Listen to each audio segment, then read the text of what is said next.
Génial, non? Non, non. Ce n'est pas à moi. Ce n'est pas à moi, ouais, parce que je vous vois déjà juger. Moi, je prends pas ces histoires-là.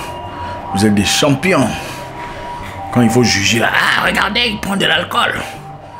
C'est satanique. Mais l'impudicité, vous ne voulez pas laisser.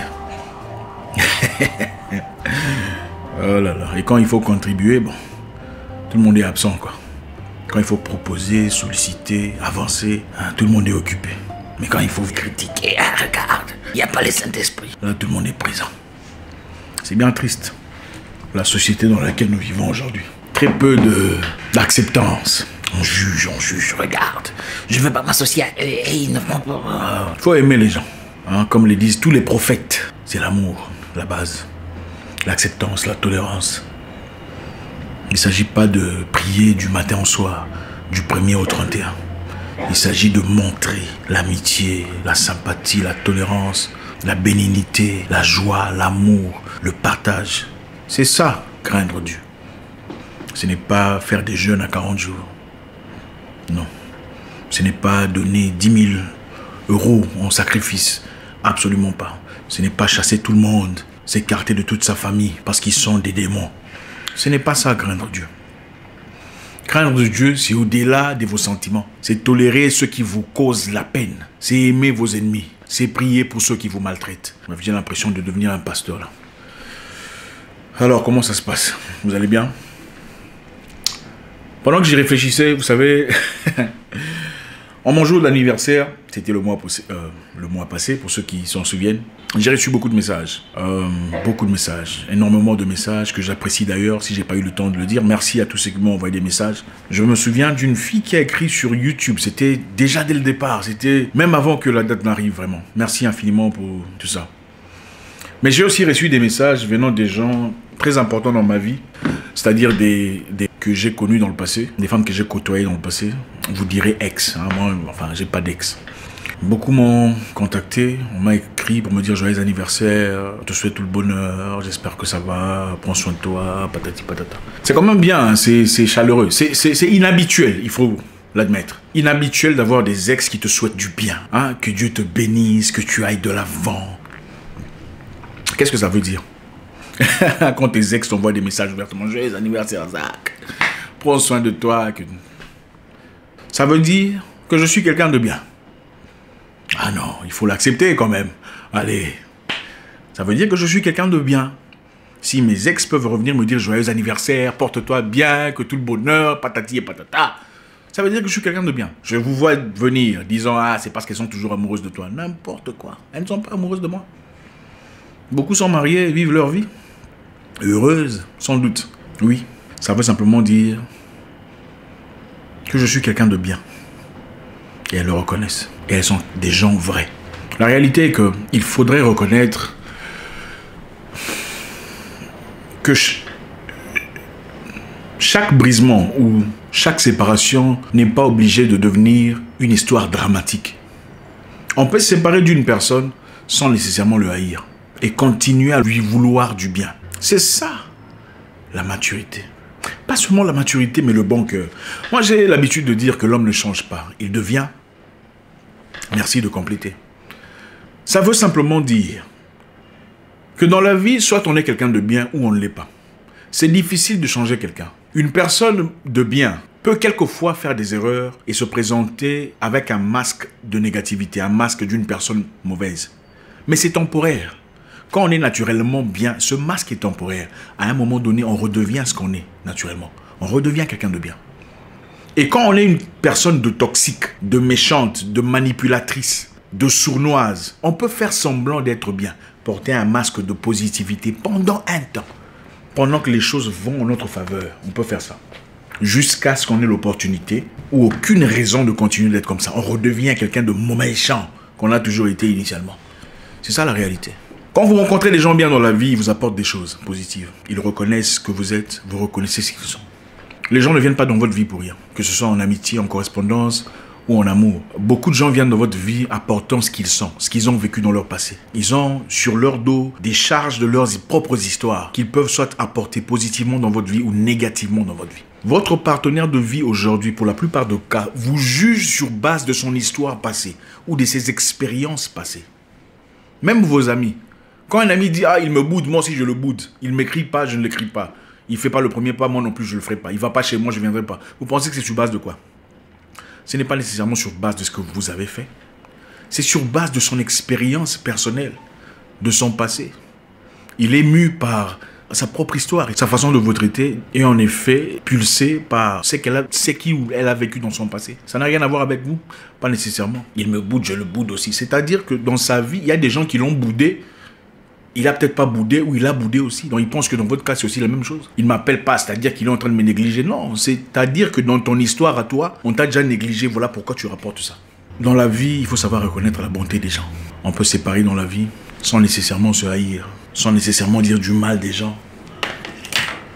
On n'est pas tous obligés de vivre ensemble ou de s'aimer, mais reconnaître la bonté de quelqu'un. Je vais vous dire une chose. Si vous êtes ce genre de personne, après séparation, vous n'avez eu aucune personne, c'est-à-dire aucun de vos ex n'essaie de vous recontacter, vous êtes une mauvaise personne. Vous êtes quelqu'un de toxique. Aucun de vos ex n'essaie de vous recontacter ou de vous dire bonjour ou vous souhaiter du bien. Attendez. Donc, vous voulez nous dire que toutes les personnes que vous avez côtoyées étaient tous mauvaises, méchantes, sournoises, manipulateurs, narcissiques.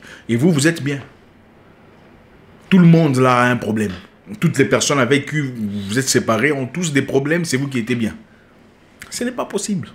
Ce n'est pas possible. Et le plus grand danger ici, c'est que nous avons du mal à nous remettre en question. L'être humain voit toujours les mal chez les autres. Toujours du mauvais chez les autres. Moi, je suis parfait. C'est eux le problème. Ils sont jaloux de moi. Ils ne m'aiment pas. Il était narcissique. Il était voleur, menteur, manipulateur. Mais toi, tu es quoi? C'est pourquoi j'ai appris avec le temps que quand une personne te raconte une histoire, il faut l'écouter avec gentillesse. Il faut avoir de la sympathie, l'empathie. Mais il faut toujours vouloir savoir l'autre version de l'histoire. Parce qu'à chaque fois qu'une personne vous raconte une histoire, il peint son histoire selon ses propres couleurs. Tout le monde le fait.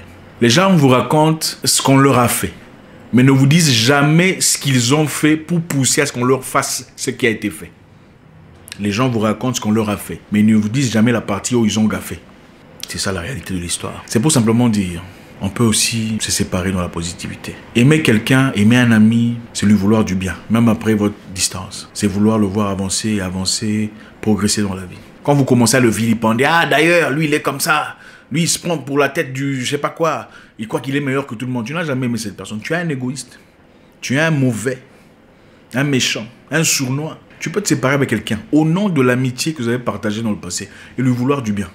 Mon cher, on sera à distance, mais que Dieu te bénisse. Tu ne vas pas dire, bon voilà, puisque le malheur lui arrive, il a toujours été comme ça qu'il meurt. Non. De même pour une personne avec qui vous avez été, une personne qui a partagé votre vie. Vous pouvez vous dire, moi ça m'est déjà arrivé, une femme m'a déjà dit, écoute, si tu seras heureux loin de moi, eh bien je l'accepterai. Mais je veux que tu sois heureux. Et ça m'a beaucoup touché. Ça m'a beaucoup touché. Je l'avoue, je dois m'ouvrir à vous. Ça m'a beaucoup touché de voir une femme te dire, te regarder dans les yeux, écoute, si tu seras heureux loin de moi, ce n'est pas grave. Ça fera mal. Mais je continuerai à te vouloir du bien. C'est rare dans ces communautés. C'est très rare. Vous pouvez faire tout ce que vous voulez. Vous pouvez apporter toute forme de positivité dans la vie des gens. Mais quand vous vous séparez, pour quelconque raison, vous devenez le diable. Le méchant, l'égoïste, le prétentieux, l'orgueilleux. On oublie tout ce que vous aviez fait. Tout ce que vous leur avez apporté comme positivité, comme contribution, comme progrès, comme idée, comme innovation. Tout on efface.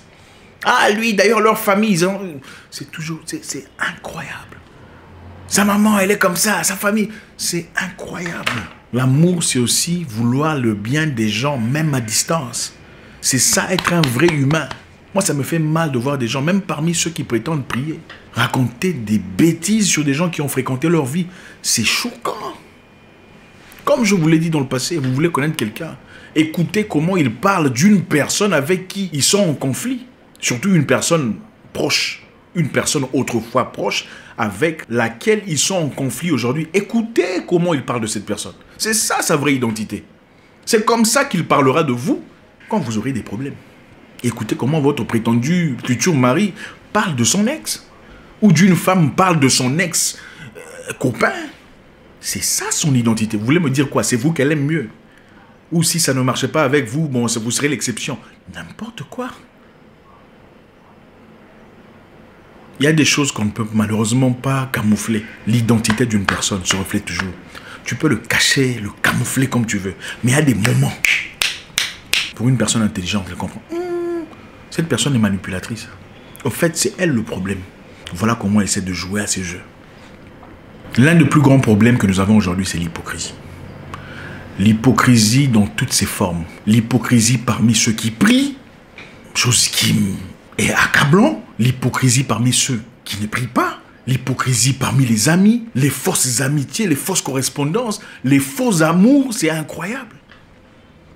Aimer quelqu'un, c'est lui vouloir du bien, même si vous vous séparez. C'est ça, ce qu'un humain fait. Bref, je commence à croire qu'il y a des gens qui ne sont même pas des humains. Sans rentrer dans la spiritualité, des juifs qui pensent que tout le monde n'est pas descendant d'Abraham. Je commence aussi à croire qu'il y a des gens qui ne sont pas des humains. Un humain ne peut pas vouloir le mal ou la peine d'un autre. Ça ne se fait pas, ce n'est pas normal. Tu as un problème psychologique, il faut te faire soigner. Quand une personne a traversé ta vie et qui ne t'a pas fait de mal destructrice, des choses violentes, tu ne peux pas lui vouloir du mal. D'abord, la question que vous allez vous poser aujourd'hui, que chacun se pose la question. Combien parmi mes ex me recontactent? Pas pour nécessairement vouloir être avec toi. Mais, hey, salut, tu vas bien, j'espère que tu vas. Combien? Bon, aussi, il faut compter combien d'ex tu as eu, hein, ça aussi. Il ne faut pas dire, un me contacte parmi, tu en as eu 120. C'est rien. Oui, il y a des gens qui en ont eu 120. Bon, pas 120, peut-être 60 ou 40. Mais bon, on nous dit toujours 3. C'est toujours 3. J'ai connu 3. Même si c'était 74. Bon, on connaît le système. On dit que c'est 3, vous multipliez toujours ça par...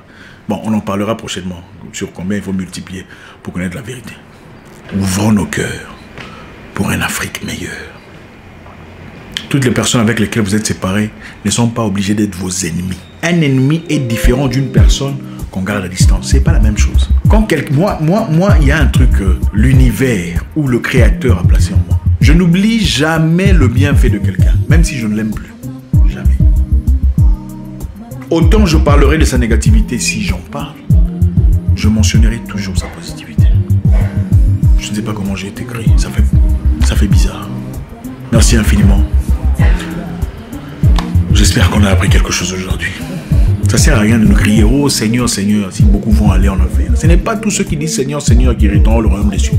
Attention, c'est dans les actes, dans les actions. Ce n'est pas aller adorer, crier « Oh Jésus », tout ça. Non.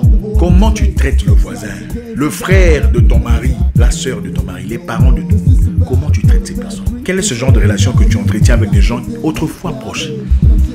Il ne faut pas être hypocrite. Si ça fait mal, il faut en parler. Trouver une solution. La vie est courte. Laissez un commentaire. On sera toujours réel dans nos rubriques. J'espère vous parler encore très bientôt dans une nouvelle vidéo. Au revoir.